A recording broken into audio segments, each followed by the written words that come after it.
और शब्दों के पुंज में जब मिल गई, जब उस सत्पुरुष के पास पहुंच गई, तब कहा गया तदरूप हो गई, उन्हीं जैसी हो गई। तब कहा गया ना गुरु ना चेला, और सब में बोले एक अकेला, केवल एक वही है। तो ये चीज़ समझ में आ जाती है। तो प्रेमियों, आपका समय हो रहा है, 3 घंटा पूरा हो रहा है, तो आप लोग अब यहाँ से प्रस्थान करो। अब कोई सत्संग का कार्यक्रम नहीं होगा। अब आप लोग जाओ और जो जो बताया गया है उसको करना। देखो प्रेमियों, अभी आपसे कहा जाए कि खुदा का दीदार करना चाहते हो, भगवान का दर्शन करना चाहते हो, तो अभी सब लोग हाथ उठा दोगे। अरे ये उठाने की जरूरत अब नहीं है। हाँ, यही तो बात समझ नहीं पा रहे हो आप। जब कहूँगा तब उठाना। मालूम है हमको कि भगवान को कौन नहीं पाना चाहता है, सब पाना चाहता है। और सत्संगों में जब यह मालूम हो गया कि दुनिया वही बनाया है और दुनिया बनाने वाला मिल जाएगा, तब कोई चीज़ की कमी नहीं रह जाएगी।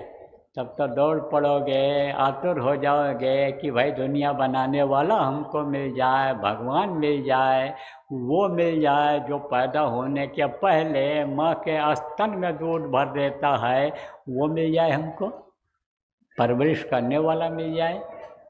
लेकिन तकलीफ बनी रहेगी, कर्म भोगते रहोगे, तो भगवान याद आएंगे? नहीं याद आएंगे। किसी को बुखार चढ़ा हुआ है और उससे कहो राम राम राम राम राम बोलो, खुदा का नाम लो, ईश्वर का नाम लो, ले पाएगा? 1-2 बार आपके कहना भले ले लिया, लेकिन कोई बोलने की हिम्मत नहीं रहती है। वो तो बेहोश रहता है, 106-5 डिग्री वाला अर्ध निद्रा में रहता है, तो वो क्या बोल पाएगा?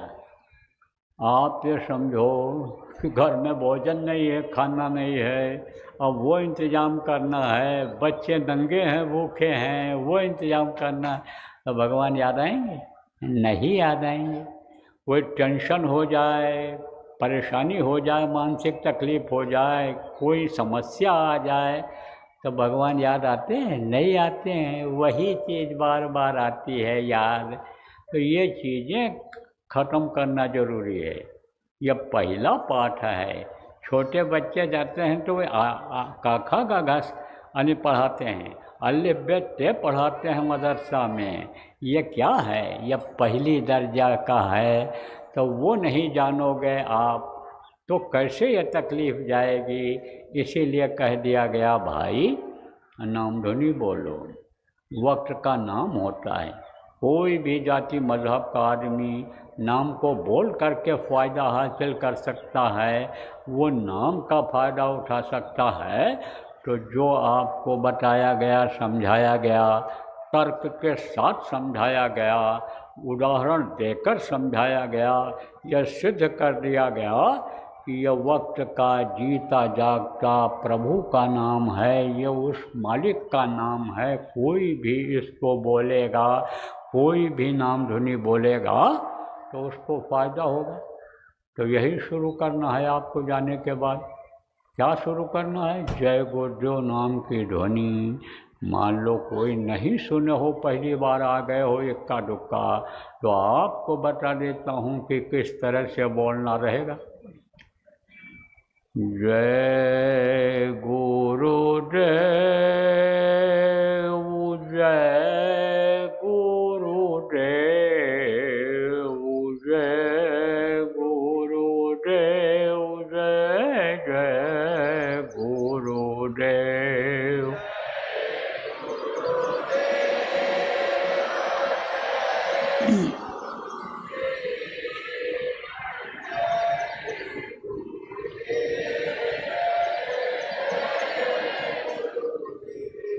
किसी तरह से बोलना रहेगा, कोई भी बोल सकता है। अंदर अंदर भी बोल सकते हो, नहीं कुछ है तो जो बोलेगा उसको तो फ़ायदा दिखेगा ही। अंदर अंदर में ऐसे नाम धुनी बोलते रहो, अंदर में जय गुरुदेव बोल दो, अंदर में जय गुरुदेव बोल के चलो, अंदर में जय गुरुदेव बोल के दुकान खोलो, अंदर में जय गुरुदेव बोल करके दफ्तर में काम शुरू करो, अंदर में जय गुरुदेव बोल कर बच्चों पढ़ाई शुरू करो, अंदर में जय गुरुदेव बन करके बोल करके रोटी बनाओ, रोटी खाओ, जो भी काम करो अंदर में बोल लो, अंदर में ध्वनि बोल लो, अंदर में बोल करके भोग लगा करके खाओ, देखो कितना मिठास आता है, कितना अच्छा लगता है। तो अंदर में बोल लो। लेकिन बाहर से बोलोगे तो और लोग सुनेंगे, बाहर से बोलोगे आप तो बच्चे लोग भी बोलेंगे, बाहर से मुँह से बोलोगे परिवार के लोग भी बोलेंगे। जो बच्चे मुँह से नहीं बोल पाते हैं, नहीं यानी बोलते हैं, वो भी जब बोलने लगेंगे तो आदत बन जाएगी, रट जाएगा। और कोट कोट मुंजतन कराही, अंत नाम मुख आवत नाही। मुसीबत जब आती है, मरते समय भगवान का नाम याद नहीं आता है, नहीं तो भगवान मदद कर दें। कोई आंधी आफत आ गई, उस समय नाम अगर नहीं बोल पाते हो तो मदद नहीं हो पाती है। वक्त का नाम अगर रट जाए, याद हो जाए, तो अपने आप मुँह से निकल जाएगा, और जब निकलेगा तो नामी मदद कर देंगे। गुरु मदद कर देते हैं, हाजिर हो जाते हैं। उनको शरीर से आना थोड़ा होता है, वो तो ताकत किसी में दे करके कोई भी माध्यम बना देते हैं। वो शक्ति तो वहीं ऊपर से भेज देते हैं, किसी में भी ताकत दे देते हैं। यही बात है कि छोटे छोटे लोगों ने बड़ा काम कर दिया। बंदर और भालुओं ने कितना बड़ा काम किया रात के समय में। गोपी और ग्वाले छोटे समय में थे तो कितना काम किया उन्होंने। बकरी चराने वालों ने हज़रत मोहम्मद साहब का साथ दिया, वो लोग लग गए उस समय, समझो यानी जब यह इस्लाम की स्थापना हुई थी उस काम में लग गए वो। तो छोटे लोग ही, छोटे लोगों के अंदर भी ताकत आ जाती है। तो अब आप ये समझो प्रेमियों कि वो जो आयतें उतर रही हैं उसी से यह नाम मुँह से बोल करके फ़कीर जोड़ देते हैं, महात्मा जोड़ देते हैं। तो वो जब बोलोगे तो मदद हो जाएगी। तो इस समय पर एक अभियान चलाओ, जाने के बाद नाम ध्वनि जगह जगह बुलवाओ। आपको बताया गया है, कब बताया गया? हो सकता है कुछ लोग ना आए हो, कई दिनों से यह कार्यक्रम चल रहा है, उसमें बताया गया है, समझाया गया है। फिर बता देता हूँ, जाने के बाद जगह जगह पर 24 घंटे की, 3 दिन की, जहाँ जैसा संभव हो नाम ध्वनि आप जय गुरुदेव नाम की कराओ, उसका इंतज़ाम कर दो। ये जो आप जिम्मेदार लोग हो, खाली जिम्मेदारी इस बात की नहीं है बढ़िया कपड़ा पहन करके और गाड़ी बैठ करके, मोटरसाइकिल बैठ करके और जो है दौरा करते रहो, स्वागत सत्कार करवाते रहो। हाँ पे समझो यही काम नहीं, मेहनत करो, गांव में जाओ, थोड़ा लोगों को समझाओ, गांव स्तर के कार्यकर्ता बनाओ, गांव स्तर की जिम्मेदारियां दो लोगों को। जिम्मेदार गांव के बना दो। अभी वो सब करवाने लग जाएंगे, करने लग जाएंगे। नए नए लोग तमाम सहयोग दे देते हैं। जब उनको देखते हैं हमको आराम मिल रहा है, शांति मिल रही है, टेंशन होता था उसमें फ़ायदा हो रहा है, बीमारी में फ़ायदा हो रहा है हमको, तब वो मदद करने लग जाते हैं। 1 घंटा बैठ करके नाम ध्वनि बोले और बदन में जो दर्द था ख़त्म होने लग गया, तकलीफ़ जो रहा करती थी राहत मिल गई, तब वो और भी बैठ जाते हैं। पानी पेशाब के लिए गए तो लौट करके आए, फिर बैठते हैं, फिर बैठते हैं। और किसी ने कह दिया बहुत सारी तकलीफ़ चली जाएगी, तब फिर लालच में और भी बैठते हैं। तो जहाँ जहाँ उम्मीद लोगों को नहीं थी, 2 ही 3 लोग 4 लोग थे, लेकिन गुरु को याद करके और बैठ गए, तो वहाँ अच्छे लोग जो थे, धार्मिक लोग थे, वो सब पूरा करा दिए उनका। अखंड नाम ध्वनि 24 घंटे की सब लोग बैठ करके बोल करके पूरा करा दिए।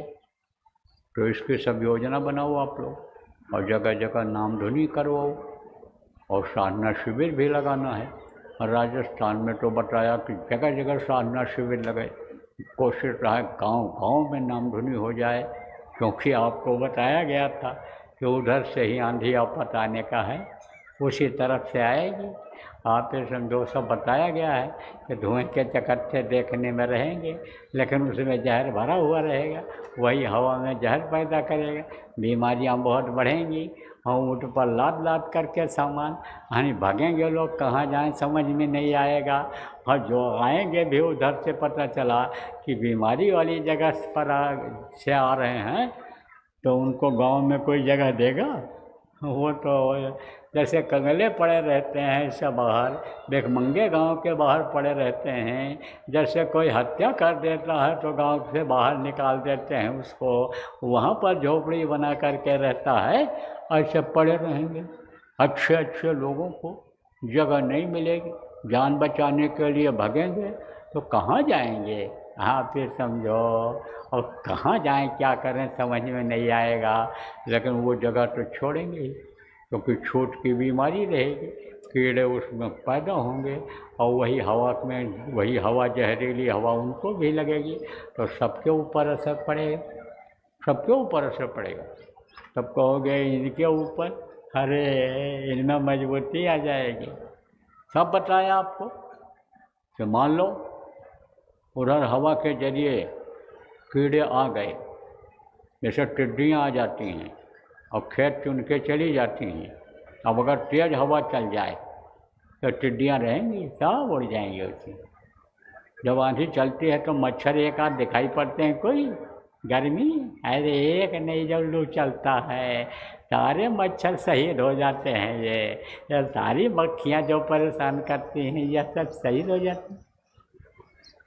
जय गुरुदेव नाम का चमत्कार बताया कि जा रहे थे, बस मधुमक्खियाँ छेदने लगी। अब जय गुरुदेव जय गुरुदेव जय गुरुदेव बोले, तो जब भाग रहे थे तब पीछा कर रही थी और लग रही थी, तेज भगे तो भी वो पहुंच गई, बहुत थी तो फिर भी पहुंच गई। तब जब देखा नहीं बचत है, तब बोले बताया, आप बीती बताया। क्या बताया? कि जय गुरुदेव नाम के जब ध्वनि बोले, बस उठा बमंडर ऐसे आंधी जैसा, हुआ चमत्कार। और वो जब आया और उसमें हमारी तरफ से निकला तो सारी मक्खियाँ उसमें मुड़ गईं, जान बच गई। तो कहते हैं जाको राखे साइया, मार सके ना कोई, और बाल न बांका कर सके जो जग बैरी हो। लेकिन साईं ही भूल जाएंगे, जब गुरु ही भूल जाएंगे, जय गुरुदेव नाम ही भूल जाएगा, तब कहाँ से रक्षा होगी? तो प्रेमियों, नाम धुनी और ध्यान भजन और साधना शिविर ये सब लगेगा, और प्रचार प्रसार का जो चल रहा है चलेगा। लेकिन एक ही काम नहीं होगा कि सब खाली प्रचार प्रसार लगे रहो, एक ही काम नहीं होगा खाली रोटी ही बांटते रहो जिंदगी भर, यही नहीं होगा। सेवा ही नहीं होगी, सेवा और भजन दोनों होगा। कर्मों को काटने के लिए सेवा भी होगी और भजन भी होगा। तो अब हंसी खुशी जाओ और गुरु महाराज को याद करते रहना। गुरु को याद बराबर किया जाता है, मस्तक पर सवार रखा जाता है और गुरु के आदेश का पालन किया जाता है। तो ये सब आप सब लोग करते रहना, और हमारे सबके लिए शुभकामना है, आपके लिए यानी आपके परिवार के लिए, संगत के लिए। गुरु महाराज आपके ऊपर दया करें, भजन में आपको बरकत दें, आपको अकल दें, बुद्धि दें, हाँ आपके अंदर प्रेरणा भरें। यह समझो कि हमारी गुरु महाराज से आप आज के तारीख में प्रार्थना है। यह कार्यक्रम संपन्न हो गया, निर्विघ्न हो गया। भीड़ बहुत थी, बहुत से लोग तो नहीं समझो जिनकी ड्यूटी थी वो निकल गए। आज का टिकट नहीं मिल रहा था, लोगों को मिल गया था, क्योंकि आज तो त्यौहार के दिन कोई जाते नहीं हैं, तो रेल में टिकट मिल जाता है, हवाई जहाज टिकट मिल जाता है। बहुत से लोग तो चले गए। अब आप लोग भी धीरे धीरे अपने हिसाब से आगे बढ़ो, आप बढ़ो। तो सब लोगों ने मिल करके बहुत मेहनत किया। किसने? कार्यकर्ताओं ने, आसपास के संगत ने, उत्तर प्रदेश के संगत ने, सब लोगों ने मिल करके मेहनत करके और इस कार्यक्रम को संपन्न बनाया। तो हम कार्यकर्ताओं के आभारी हैं, हम व्यवस्थापकों के आभारी हैं, हम उन लोगों के भी आभारी हैं जिन्होंने इस कार्यक्रम में सहयोग किया, प्रबुद्ध नागरिकों ने सहयोग किया, आसपास के गांव वालों ने जो उसका जो हो सकता था, यानी उन्होंने भावना अपनी व्यक्त की, नहीं कुछ रहा, आपने कुछ किसी से कुछ नहीं मांगा, धन नहीं मांगा, राशन पानी नहीं मांगा, आप अपनी तरफ से प्रेमियों व्यवस्था किए, लेकिन कम से कम उनको जो तकलीफ हुई ज़्यादा लोगों के आने की वजह से, यह भी तो सहयोग ही है। आते रहे हालचाल के लिए। ये जितने एमएलए हैं, 4-5 हैं अगल बगल के, सब आए, एमपी भी आए, जो पहले एमपी थे इधर के वो भी आए, और अधिकारी लोग भी बराबर आते रहे। और आप समझो कि जज साहब वगैरह भी आए। अभी इसी में बैठ कर के जज साहब सत्संग पूरा सुन रहे हैं, 3 दिन से रुके हुए हैं, 2 आ गए। तो अब आप ये समझो सबका सहयोग रहा, सबका सहयोग रहा। हम सब के आभारी हैं, सब के आभारी हैं। और इसी तरह से प्रेम सब लोग बनाए रखेंगे, आसपास के लोग बनाए रखें, अधिकारी कर्मचारी प्रेम की जगह अंदर में बनाए रखें, या पुलिस के सिपाही सब लगे रहे ड्यूटी पर। इनको कोई तकलीफ़ हुई हो तो हम उसके लिए भी हमको खेद रहेगा, लेकिन प्रेम में जो आपने किया इसी तरह से बराबर करते रहिएगा। तो बोलो जय।